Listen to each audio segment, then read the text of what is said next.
Thank you, Dr. Hoffmann. I think we have finished with all the presentations. I would like to invite all the distinguished speakers to the dais, please, so that we can have a few questions now.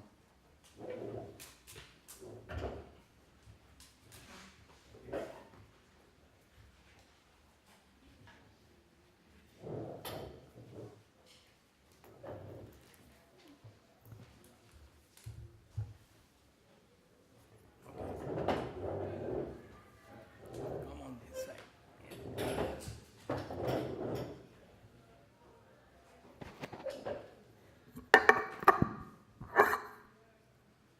You can kindly introduce yourself and raise your question to any of the distinguished speakers. We still have about 5-10 minutes time to take few questions. So anybody, any question, please? Yes, please.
Thank you. Thank you for your two questions. The first one on aflatoxins, I'll divert to Dr. Bandyopadhyay, if you could explain. That's a good question. Why don't we actually first go to on station and then on farm?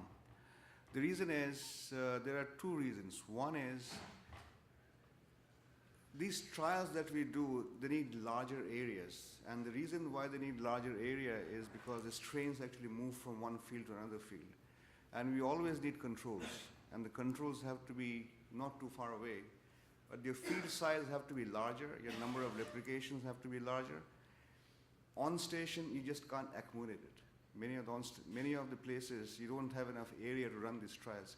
All these trials that I'm talking about, their size of individual field range in between 0.25 hectare to 15 hectares. And that's the first reason. We have actually seen that once you do the trials close by, the strains move from one field to another field. So you will not have an effective control, basically.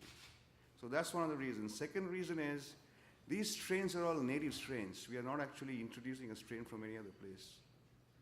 And so it really doesn't matter whether you stay on station or on farm, because they're already there in the environment itself. And that's the reason that everywhere except Kenya, the regulators actually allowed us to go straight away to on farm. All these trials have been done with permission from the regulators. And the Kenyan regulators, after the first year, very quickly realized that that is not the right way to do it. So they had actually allowed us to go on farm in the second year itself. The factory, the production area, you're absolutely right. In fact, it's not sustainable to have one production facility for the entire continent. And that's the reason why a second plant is being built in Kenya and a third in Senegal. Right now, there are negotiations going on in Zambia in terms of who's going to actually manufacture it. By the time we have a product in Malawi, there is already a manufacturer who has told us that he would like to actually manufacture. So there would be these manufacturing plants that will be distributed out throughout Africa. Thank you, Dr. Bandyopadhyay. Your second question, I will divert to Dr. GrainPro. I think that was a two-part question also.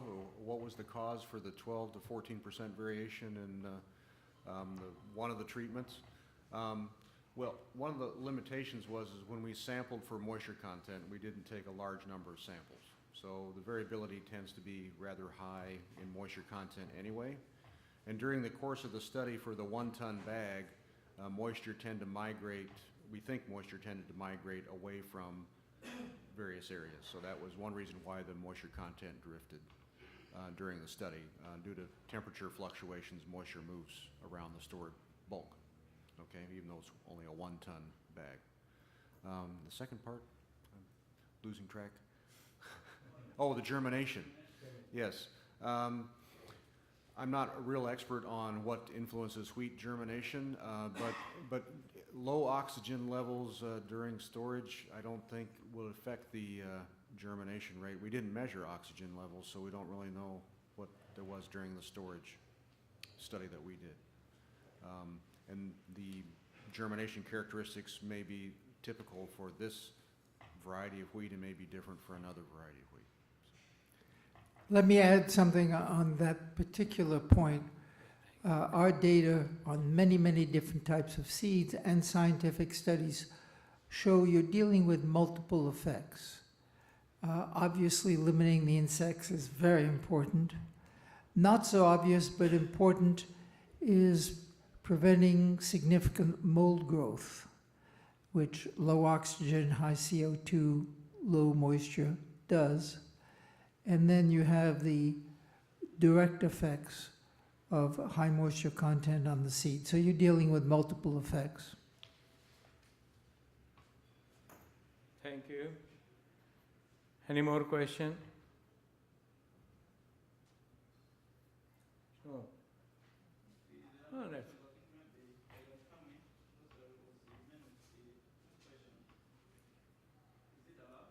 yeah. Please.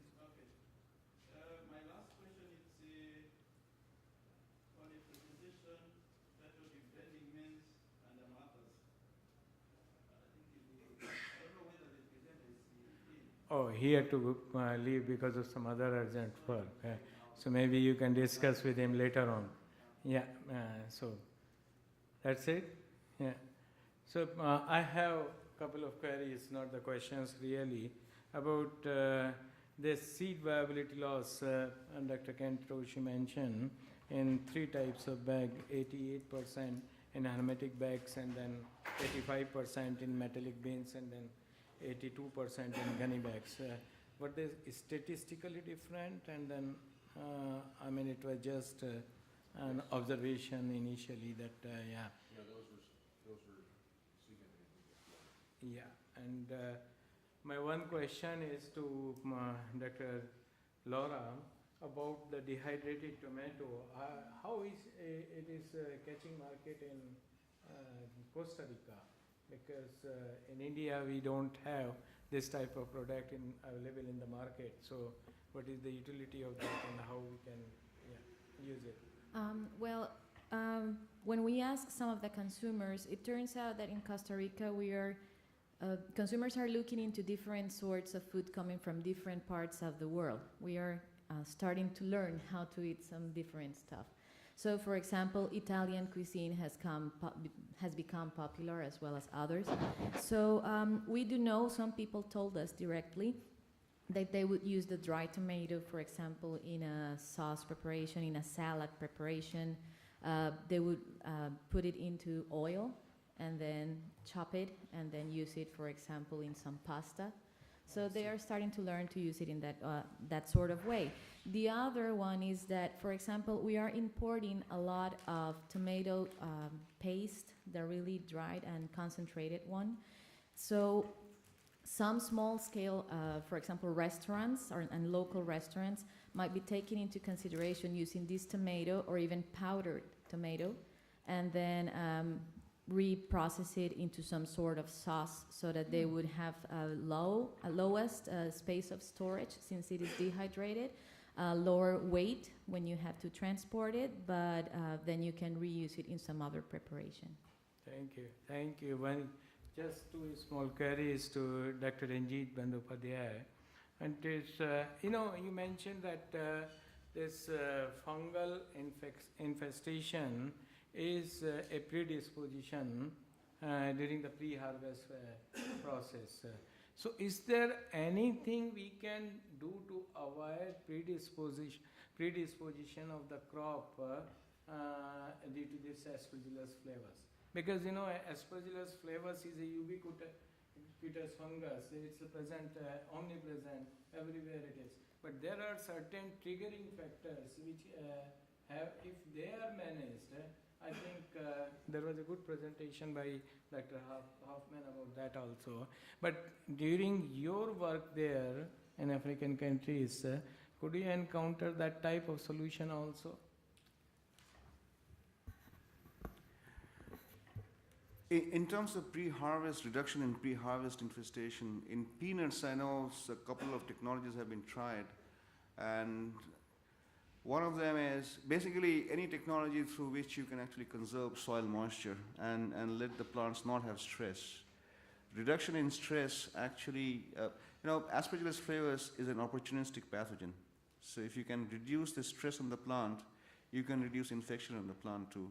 But it's not, it's not a solution because you just can't, under natural conditions, reduce stress on a regular basis. I mean, I'll give you an example of what is happening in Kenya right now, where the government is actually starting a very large irrigation project of 100,000 acres. That area is drought prone, but this using irrigation, but it's hot. The strains there are very dangerous. So there, even without having the plant stressed out, even with irrigation, they are getting large amount of contamination too. So the answer is that it's not actually reliable in the pre-harvest stages. The only thing that we have seen that is reliable is actually the biocontrol part of it. Okay, so thank you very much. But just one small query again about the toxicity of chemical alpha safe. How safe is that to treat the grain? We do not treat the grain, we treat the soil actually. So in terms of safety, and it's not a chemical, it's actually a non-toxic producing version of the same strain that produced the toxin. I see.